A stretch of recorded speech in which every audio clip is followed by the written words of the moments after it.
go surfing now. Everybody's learning how. Come on a safari with me.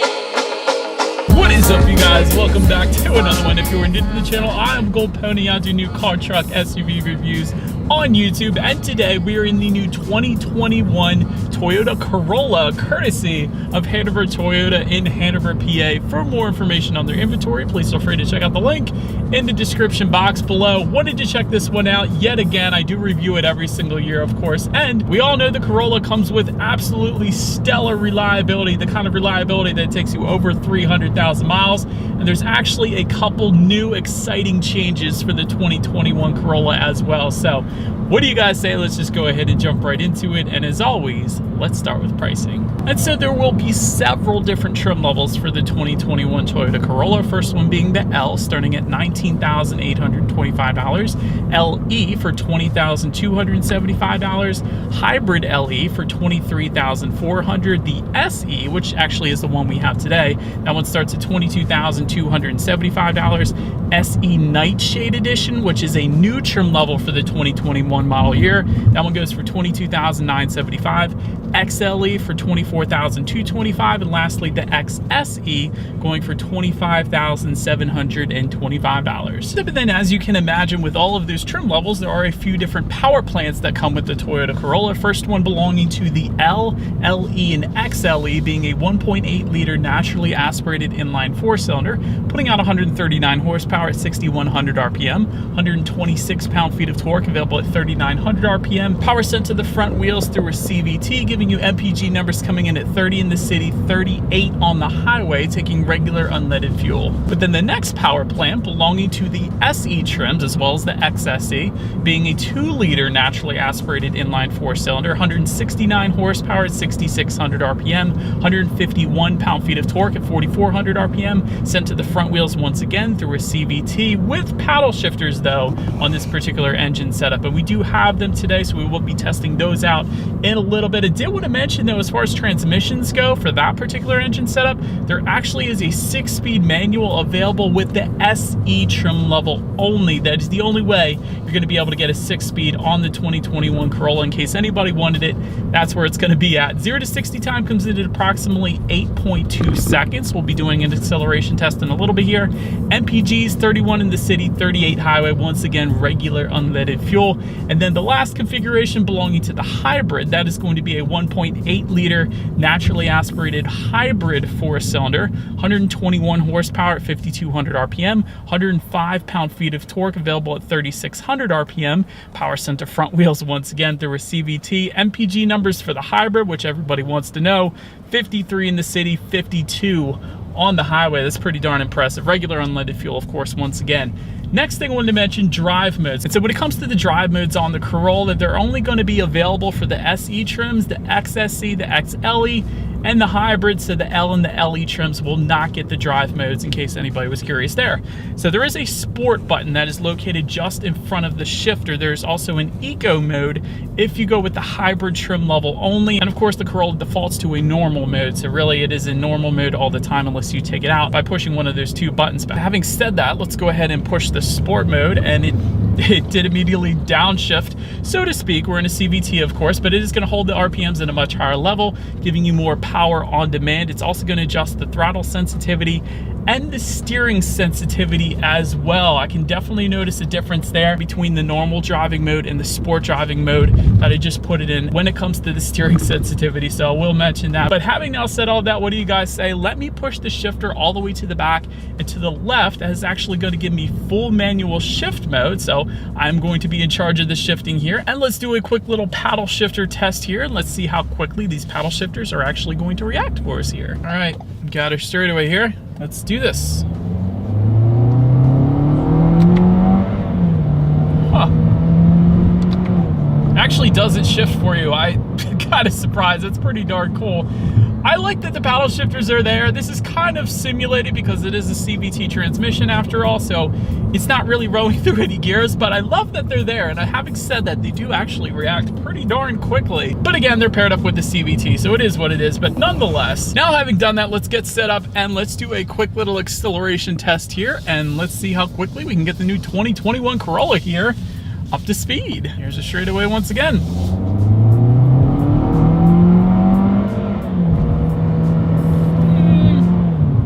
all right. It's not the quickest thing in the world, but you know what? It's all right for a compact car like this. It kind of feels like the Nissan Sentra that I recently drove, quite honestly. So it's not going to be as quick as maybe a turbocharged Civic, but it'll definitely get the job done. You shouldn't have any issues emerging onto the highway or anything like that. But as always, to go along with that acceleration, braking is equally important. And so when it comes to braking for the 2021 Corolla, it's going to be the same regardless of trim level that you go with. Up front, you're going to get 10.8-inch ventilated front discs. In the back, 10.2-inch solid rear discs. As far as that 60 to 0 stopping distance goes, it actually comes in at 119 feet, which is definitely respectable. No issues with that. For comparison's sake, the Honda Civic comes in at 113 feet. Hyundai Elantra comes in at 125 feet if you wanted to compare that a little bit, but overall braking feels been perfectly fine for me today, so braking is certainly on point with the Corolla. Touching on suspension and handling, up front you're going to get a McPherson strut front suspension with the stabilizer bar. In the back, independent multi-link rear suspension. Previously in 2019, it didn't used to have that. It used to have the torsion beam rear axle, so I loved in 2020 that they switched it to an independent multi-link, so it is going to give you better handling than what it used to just in 2019, so do like that. Also, starting in the 2020 model year, I wanted to mention this, the Corolla switched to Toyota's TNGA platform, which gave the Corolla a lower center of gravity and 60% more body rigidity as well. So all these things I wanted to mention because it certainly helps with the handling and the fun to drive factor compared to what Corollas used to be. So typically for the longest time, the Corolla hasn't been all that exciting of a car to drive, but that changed last year in 2020. And again, of course, it carried on to the 2021 model that I am currently driving. So having said that, when it comes to the steering feel in this sport driving mode that I've left it in, it's really nice actually. I don't mind it. Without that sport driving mode, it's definitely on the looser side, so it depends on what feel you're looking for, I guess. I will say it's not quite as heavy as the Civic or the Nissan Sentra actually either. They definitely offer a heavier weighted steering feel, which I personally prefer, but still it's not bad in that sport driving mode like I was saying. As far as ride quality goes, I think that's where the Corolla really shines when it comes to its segment.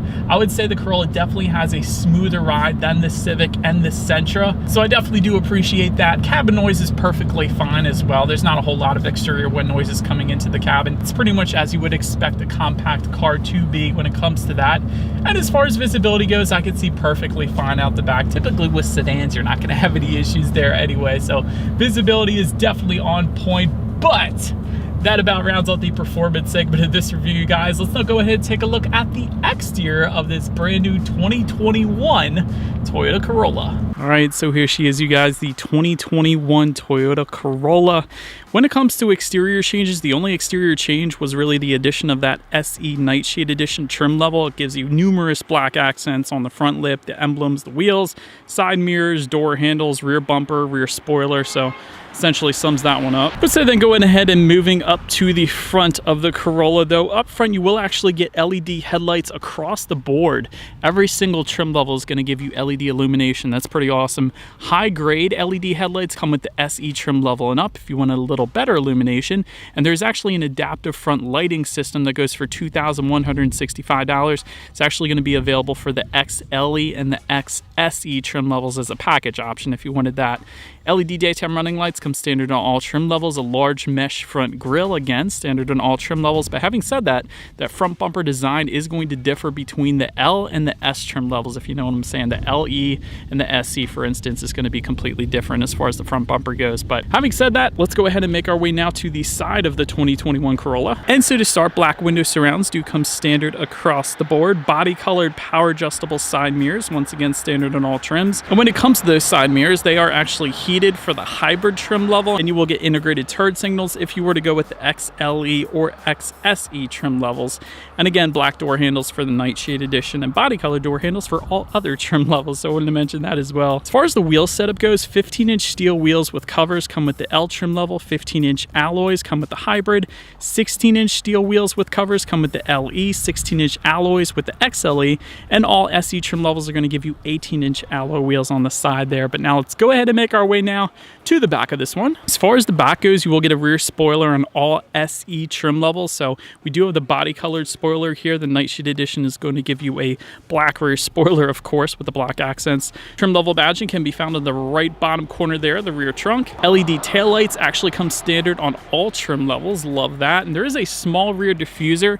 If you were to go with one of the SE trim levels, you guys could see that towards the bottom there. Single exhaust outlet is going to come with the L, LE, Hybrid, and XLE trim levels. However, the SE trims, including that Nightshade one, will give you a single exhaust with dual chrome tips.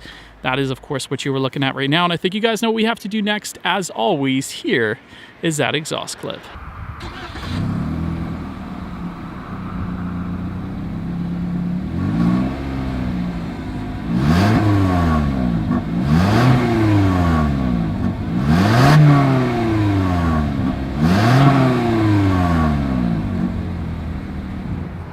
So, but now since we are around back, when it comes to opening that rear trunk, there is a button on the key fob itself. There's actually also a button on the trunk itself. That is yet another way to go ahead and open that up. But anyways, once opened up, cargo capacity comes in at 13.1 cubic feet.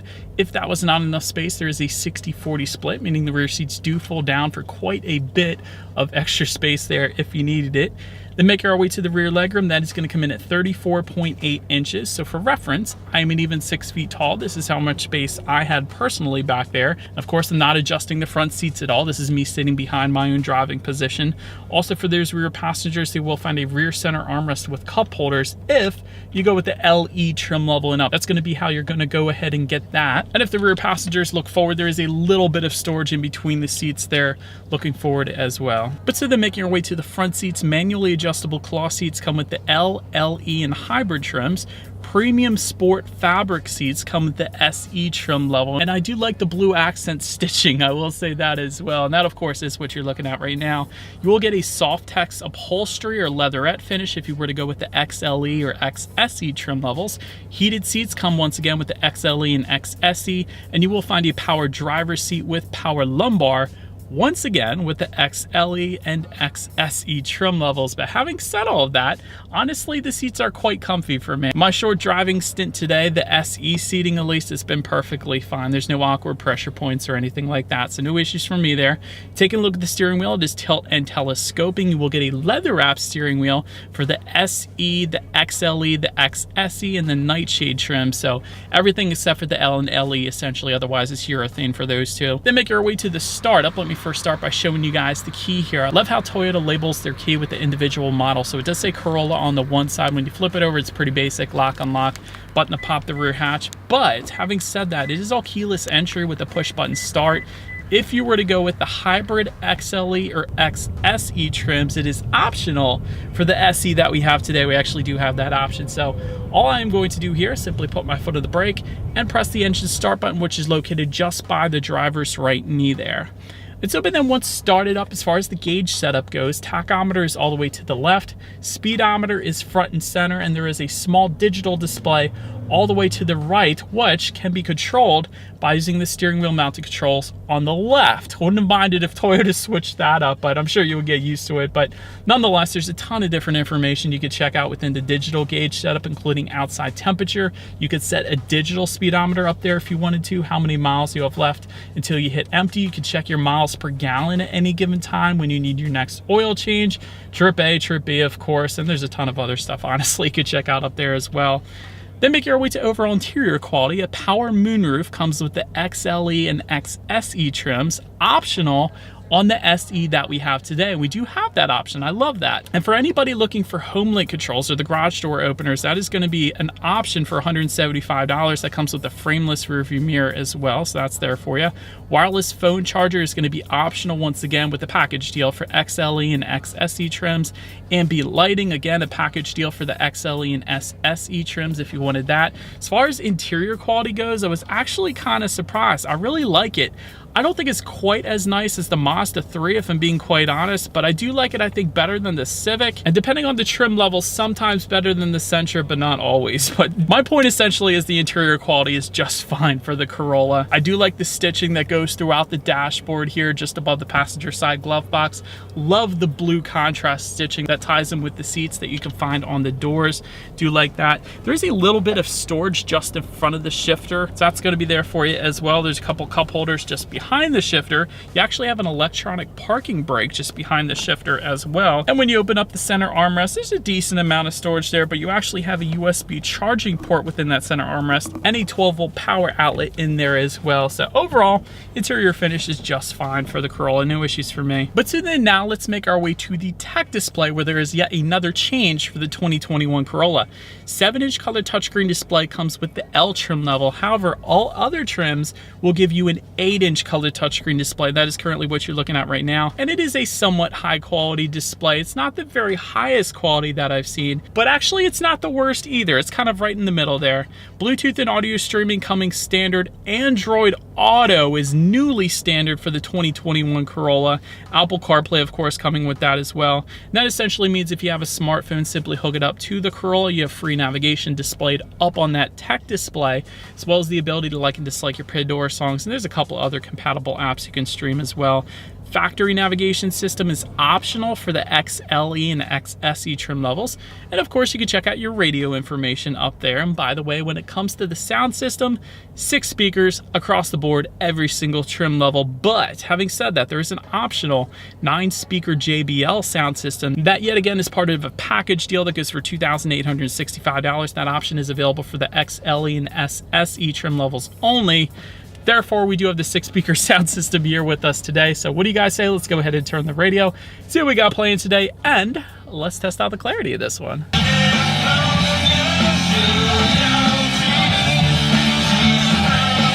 Dang, I haven't listened to Red Hot Chili Peppers in quite a while. We'll say bass is not the best, but the loudness is certainly there if you like loud music, man. Definitely more than enough of a sound system for the Corolla. Wouldn't have minded the JBL, but then again, that's why it's there as an option if you wanted a better sound system. So you got a best of both worlds there, I suppose. Last thing I wanted to mention to you guys on that tech display though is when you do put the Corolla in reverse, you of course will find a rear view camera letting you know who or what is behind you, which is always going to lead us into safety. And so let me first start by saying IIHS top safety pick. That's always something I look for and always something I will mention if it applies to the vehicle I'm reviewing, like the Corolla. So you gotta love that. Front side curtain airbags, but check this out. Also driver's knee airbag. Doesn't always come standard. Passenger seat cushion airbag. Almost never comes standard. Rear side impact airbags. Usually like a $400 option for BMW and Mercedes, but standard on the Corolla. That's pretty darn cool, I gotta admit. In the back, you're gonna have latch, aka lower anchors and tethers for children for the rear car seats. Rear child door locks back there as well. Tire pressure monitoring system, it's all pretty standard at this point. But here's where Toyota really gets it right. Also standard for every single trim level. It's called Toyota Safety Sense 2.0. This gives you a ton of advanced safety features, including pre-collision system with pedestrian detection, lane departure alert with steering assist, automatic high beams, road sign assist, which essentially tells you the speed limit of any given road. Love that. Lane tracing assist and dynamic radar cruise control. Some of those, again, optional and even luxury automakers. So absolutely love that. XLE and XSE trim levels also add blind spot monitoring system with rear cross traffic alert, and that is actually optional for the SE trim level. Again, we have that option as well today. But overall, when it comes to my final thoughts here of the 2021 Toyota Corolla, great standard safety. Again, it's an IIHS top safety pick. So when it comes to safety, the Corolla really doesn't get better when it comes to compact cars. Great reliability. You know this is going to last over 200,000 miles, let alone 300,000 even. Good fuel economy. On the constructive criticism side, it's kind of slow. Turbocharged engine, I wouldn't minded that. It would definitely put it on the same playing field as the Honda Civic. They have a turbocharged engine, of course. A little better acceleration there would be nice. Having said that, I don't think I would want Toyota to do it before they made sure it was completely reliable, and maybe that's what's holding them back, because that's really what Toyota is known for, reliability. So whenever you're ready, Toyota. CVT transmission is somewhat emotionless as well, although they did a decent job of simulating shifting in this. Although for me personally, even if you put a 6-speed automatic, a basic 6-speed automatic in this thing, it's still better than a CVT. But anyways, lastly, although the suspension and steering feel got better in 2020, it's still not quite as good as some of the competitors that I've driven, like the Civic, like the Mazda 3, and even the Nissan Sentra now has a really good steering feel. But so I wouldn't have minded a little heavier weight to the steering feel, especially maybe even if it's just in that sport mode, that would be fine with me. But overall, this is definitely a solid pick. If you wanted to save a ton of your money and you wanted an excellent commuter car, this is going to last you forever. So therefore, it is going to save you a ton of money there. So Corolla is definitely a solid pick. And that about rounds out this review, you guys. Thank you so much for watching. Feel free to follow me on social media at the bottom of the screen there. If you like, be sure to hit the subscribe and the bell notification button if you're into new car reviews. That is what we do here on this channel. After all, do appreciate you guys watching more than you know, and I will see you guys all in the next video. Stay gold. USA.